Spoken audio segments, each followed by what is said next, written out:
Hey, Whitey, thank you for joining the captain's call. I know it's short notice. I know you got a big game this weekend, but thanks for taking the time out to make the call, mate. That's all right. I'm not the captain, but I got the big Skip here with me. Yeah, the big Skip. Sure that, everything I say is on board. You good, yeah, Alan? Yeah. He's good. He was very formal with me after the game on the weekend. He kept referring to me by my surname, Gregan. He kept calling me Greg, and I said, mate, Al, you know my first name, you know my nickname, you're happy to go with it. Apparently you boys are giving him a hard time for calling me my nickname Griggs. He's got every right to. I've worked with him, coached with him. It's quite funny after the game. So you boys must be giving him a hard time for him to go that serious in a space of a captain's call to post-game interview. No, I wasn't giving him any grief. I can still remember my first time when I met with you. I think it was Balmoral. We met down at the park, and I got out of the car and I was like, "Oh, Mr. Gregan." You were like, "Call me George." I think that whole session I called you Mr. Gregan. I was like 18, 19. Here I am doing box kicks with the grader. I said, Al, if you want to call him Mr. Gregan as well, go with it.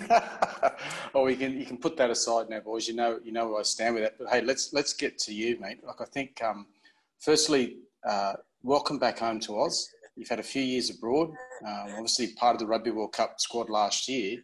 But let's kick it off with that, Whitey. I remember, obviously, you bring up that moment where we did a bit of coaching at Balmoral, wasn't it? And we were sort of working with a young Brumbies team, a young Matamua, et cetera, and then fast forward to where you are now.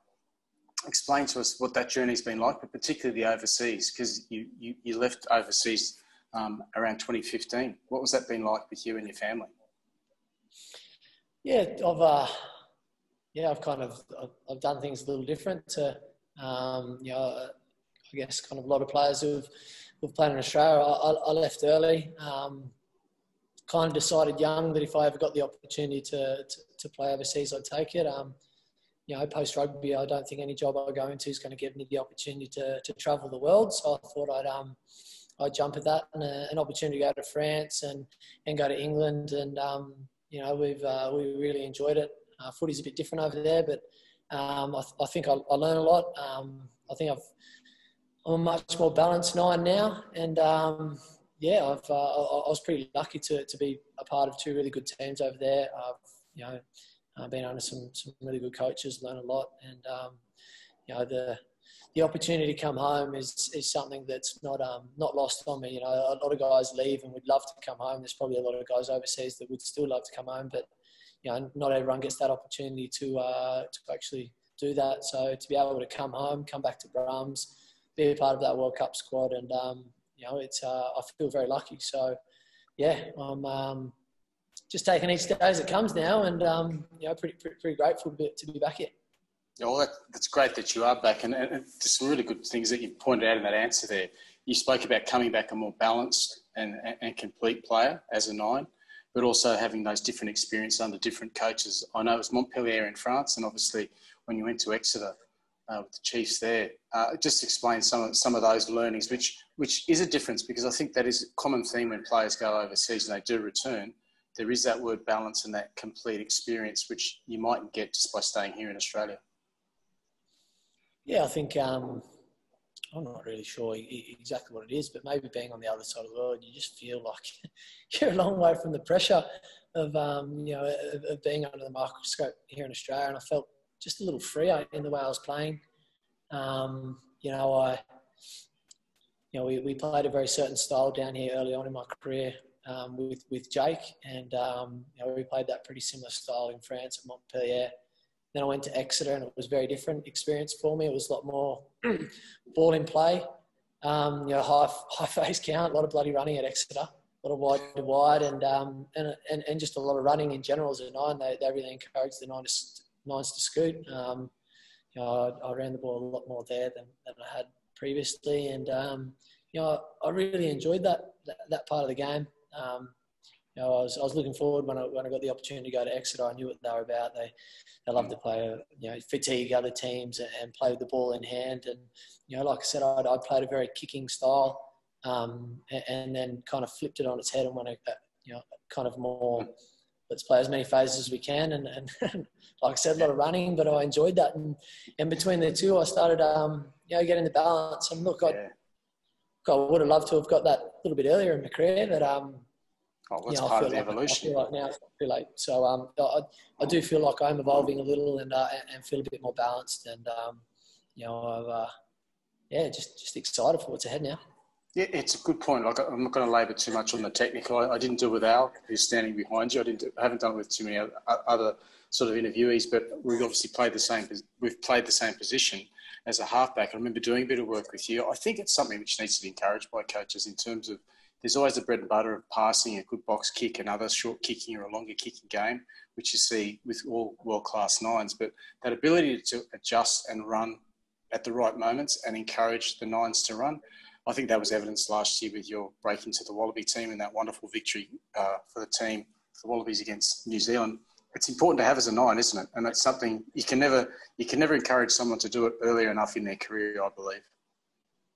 Yeah, definitely. Early on down here in Canberra, I remember Jake, if I ever got caught with the ball, he'd tell me that's not my job. My job's just to get the breakdown and pass. So I kind of had that mentality early. And I remember the sessions with you, holding up the cards, the scanning, everything. And I think that's, I keep telling guys that the big boys want to tackle big boys running straight. The last thing they want is a nine coming out and kind of waving the one in front of them and have them make decisions. So especially as the game goes on and a bit of fatigue comes, the last thing they want is someone at the line making them make a decision. So I kind of understand that now, and I understand that there's times to do it and times not to do it. Yeah. I don't get it right all the time, that's for sure. No one does. I'm more willing to get out there, and if I make the wrong decision, I'm happy to tuck it and have a crack myself. And I think there's a lot of nines in Australia starting to get that. And like you said, the earlier they get that in their career, the better. So, like I said, it's not too late for me. I'm an old dog learning new tricks. That's it, mate. And I'm. Like I said before, I just feel like I've got a better balance now, and probably should have listened to Mr. Gregan earlier in my career. No, you would listen. You're very coachable. Don't get me wrong. It's habits. It's encouraging someone to, and it's not a bad decision. It's not a mistake. If you take the line on, you don't get through the hole. You don't throw someone through a hole, but you still got intent. You carry. It's all good stuff. And that's that attitude, what you just said, an old dog learning new tricks. I think Super Rugby's always been that. You have to keep evolving your game. You're back in the country. You've been coming off the bench doing a great job for the Brumbies. I know your competitive edge. You'd like to be starting, but that's all nines. But talk me through Super Rugby AU and what you've liked about it so far with your experiences. Yeah, I love it. I think it's great. I think just touching on the kind of starting and bench stuff, I think the nine positions are evolving. The game is so quick these days and everyone wants it to be quicker and more ball in play time. I'll tell you what, the nine's job's tough getting every breakdown when you want it quicker and ball in play time. So I think it's a role where it really is a partnership and we've got to look at it that way. And the Kiwis have been doing that for a long time. They bring their nine on with 20, 30 to go. And, I really think the bench isn't a role where you feel punished. It really is a position to come on and inject a bit of energy, a bit of pace into the game when everyone's get fatigued. And that's the way we've been looking at it as a group of nines down here, ways in which we can do that. So that's good. And, like I said, you'd love to start though. Nothing like getting that number 9 on. Yeah, everyone likes to start, but yeah, keep going. Sorry, the competition itself, I think it's really good. Like Aussies playing Aussies in the past. I think when I was playing Super, and we come to these Aussie derbies, they become real scrappy, and you always want to put a tag on your opposition and team v team, but teams are really playing now, and I'm really starting to love the way that we're attacking the game, the Waratahs, the way they've been playing, the Reds as well. Like you said before, intent to want to play. And I'm really enjoying what I'm seeing there. Defence wins games, and we know that defence is really good. But there's also we're not seeing two teams go out there and don't want to lose it. We're seeing teams go out there and want to win it and want to go out there and win it. And there's an intent to play, and that's what I've kind of been most excited about.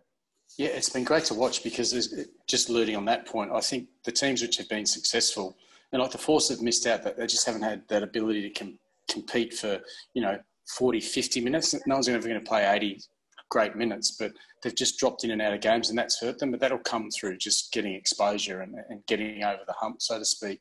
But from the other team's perspective, we're talking Waratahs, Rebels, and also the Reds.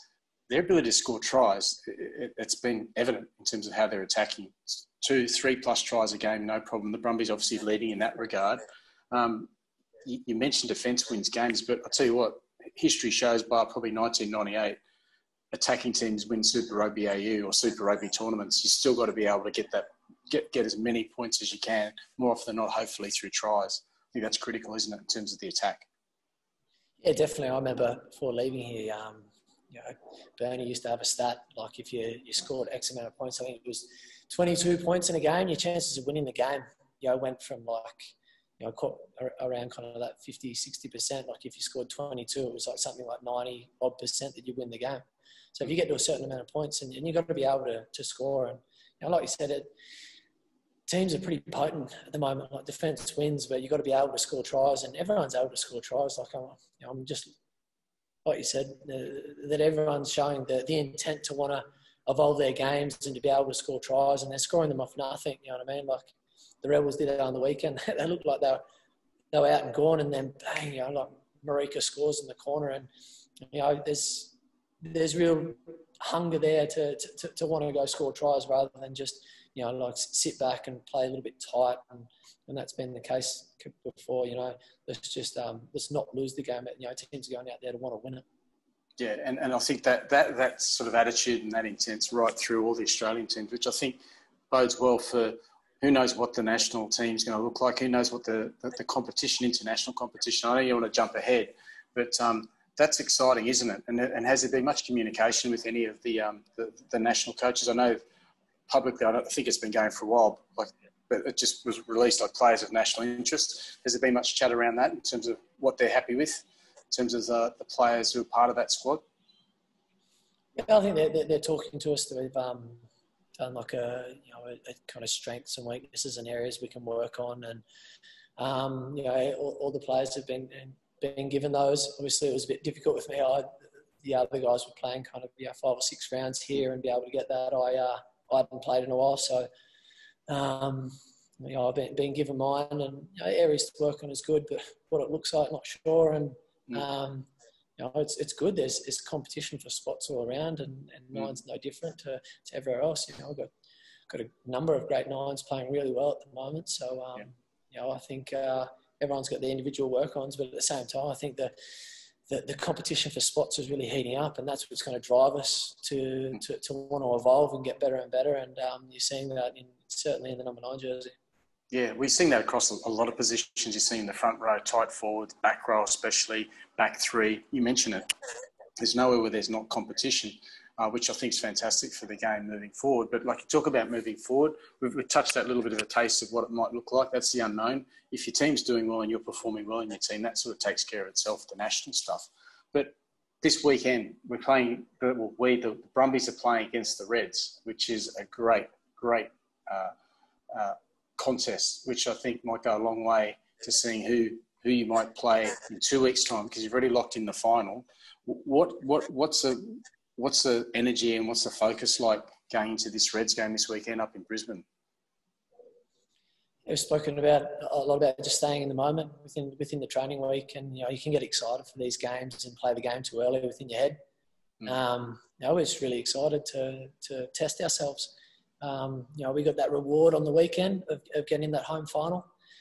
And now we've got like you said, a chance to go out there and kind of get a potential sneak preview. Obviously, other teams have their say into that as well. And we want to go out there and just throw the kitchen sink at them and see where we measure up. But we want to focus on our game and make sure we deliver our game onto theirs, and we'll see who comes out on top. But in terms of kind of what you said there before, we've just made sure that we're competing each day within this squad, and we've spoken about we've got a number of good players in positions down here, and if we keep competing on the training field, that's only going to make the guys who get the job play better and make sure we stay in the moment, and then let Saturday focus on itself. If we focus on our game and our processes, well, then the result usually kind of sorts itself out. I remember you telling us that early on. process, and it's no different within just the skills and also the way we want to play the game. If we can focus on that and deliver that, usually the result sorts itself out. Yeah. Well, you talk about that competition within the playing group down at the Brumbies. I think it's across a lot of the Australian squads, but let's talk Brumbies because that's who we're talking with now. Head coach Dan McKellar and obviously Laurie Fisher. I know Peter Hewitt. They really are great coaching team, and they really encourage that competition. Really supportive, but also challenging you in terms of like getting the best out of each other. I think one thing you can answer that, but mate, how did you do? You probably got a big tick from Dan McKellar because you still remember the team song after the victory on the weekend. He was pretty happy about that. I saw that in the press conference. But talk me through what the coaching regime's been like that. It's been really good. We've spoken at length about competition for spots and competing at training and making sure really hard on each other, at training because, you can talk about enjoyment and a lot of guys get sucked into this, the enjoyment, but we can go out there on the training field and have a giggle and have a laugh. But, me personally, I enjoy nothing more than winning. Yeah. You know what I mean? Like, that's the best enjoyment. So go out there and really get stuck into each other and make sure we're well prepared and we'll enjoy after the game even more. So, talk about enjoyment, and enjoyment will come, when we get the job done. And, in terms of the coaches that they've led that, they're working extremely hard. Gee whiz, they've got a number of headaches, hell of a squad we've got down here. And, it's a good headache to have, I guess. Certainly glad I'm not them. Yeah, those decisions, but we've also spoke as a playing group about making sure that regardless of who gets the job, we support it. It's always a squad effort whenever you're doing well. So the last couple of weeks we've done well, and a lot of that's been on the back of our reserves and non-23 at training, making sure that the starting 15 are well prepared. Yeah, we'll talk about some of those. It's a great mentality. All good squads have that ability for the next person up, no matter who's chosen to get the job done. But you said you started as a whippersnapper 9 years ago, mate. That's 2011, I think, mate. Time does fly. Yep. You've come back in. You're saying you're loving being back in the Brums family. Talk us through some of the younger players that you've been impressed by, and you can give an insight, maybe a little bit about some of the funny mannerisms, et cetera, but talk us through some of the young Brumby players. Yeah, a few of the younger guys. I think I've been really impressed with Ire at number 12. Coming back, he's I just really enjoy. I think, and it's something underrated, is communication. And I think his communication skills and knowledge of the game is really good. We've got a number of great athletes across all squads in Australia, and something that sometimes gets underrated is that. And he's been extremely impressive. Who else? I think Isaac Fines. He's been really impressive. Yeah. Mate, he trains the house down. I'll tell you what, he's an impressive specimen to look at. Gee whiz, what a rig! His arms are bigger than my legs. He showed that when they tried, didn't he? Yeah, he's impressive. He's a real character, isn't he? You could see the players. He's got spiders on him, honestly. Who else we got there? I think BK Bailey Kunzel, he's been really good at 10. He's obviously I wasn't here before when Noah was at 10, and people saying he's stepped up and stepped in. I wouldn't even know that he's. And again, that's what you were touching on before about the squad, and a guy can come in and just do the job. I think he's come in and really run this team well, and he's still doing that well. So sometimes you forget how young these blokes are. They've bloody got mature heads on their shoulders. Yeah. You must be having a good influence on them, you old dogs. It's beautiful. I feel young. You're only as young as what you feel, and I feel 22. So that's it, mate. 100. Were you playing that way? I said the same thing. He was talking about that the other week. I said, "You're a young bull. Stop carrying on with that." It was big Jeremy Thrush. And I said, "Man," and he was. He's looking forward to the cold air in Canberra. He said, "Makes you feel younger," and he ran further. He's got a big engine on him. But it is funny. It's so true, isn't it? Like, people do sometimes get focused on the age. It's, if you prepare well, you look after yourself, which I know you do, then you've got full of running. You'll finish. You'll know when the time comes. Yeah. Yeah, definitely. I want to play for a bloody long time. I'll run it right into the ground. I think I look at yourself. You played, 38? And, yeah, so 38th year I was in. Yes, that's right. Yep. So and I spoke to Gits this week, and I said, mate, you keep playing because you're just setting the bar higher and higher. These blokes playing up until they're 40. How good! I feel like I'm only halfway in my career now. Yeah, just best times ahead. It's like just turning the wine a little bit, just year by year, just getting better and better, Whitey. That's it. I'm a fine wine, getting better with age. Mate, so quickly on jumping from one side to the other, I'm going to talk footy, then I'm going to just quickly touch upon yourself as well, away from footy. What have you liked about the new law interpretation and slight tweaks to the rules with Super Rugby AU, particularly as a 9? You'll have to talk me through what a few of them are. Straight away, my mind went straight to the held up in goal and the line dropout. What about the entry point? The entry point and not being able to touch the halfback, all that kind of stuff. Has that been good? Yeah, I do like all the competitions where there's we're kind of starting to see the referees a bit harder around the breakdown, which is good. I think we'll see more of a fluid game. Even some of the rules around that haven't changed, but they're just referees are going a bit harder on that. And I think that's good. If your hands do end up on the ground, well, then you shouldn't have a right to the ball. If you're first in, you do have a right. If you're second in, you don't. The ruck's been formed. And, I think it'll just clean the game up a little bit. We want to see the ball moved. We want to see guys running onto the ball, that sort of stuff. We don't see too many really slow breakdowns. And obviously that's the difference between rugby and rugby league is our contest for the ball, but it needs to be a fair contest. Yeah, agree. And if the defence is in there quicker, they've got full rights to it. Good on them. They've won there. But at the same time, if the cleaners are in there first and they're on their feet and they've cleared it out, well then we've won the ball, and it should be able to be nice and clean. And I think the referees are doing a great job on that across all competitions. I've watched a little bit of the New Zealand and now that the Prem in England, they're pretty hard on it as well. And I think that's really good. And I think it's only good for the game. People want to see the ball in play. They want to see high phase count. They want to see guys fatigued. You know what I mean? But they want to see guys who are really good at the pilfer, being able to pilfer. And that's what we're seeing in the Super Rugby and across all those competitions. The guys who are good at it with good technique, they're still getting rewarded. And it's a huge asset for their teams as well. I really have liked that myself. Yeah, definitely. Like if they're first in there, they win. Like they should get the reward. Vice versa. So I like it. And it's fierce. It's quick. Super Rugby it is. And it's not just the leg speed of the game. The rucks are quick. Guys are in there super quick. Like you're right.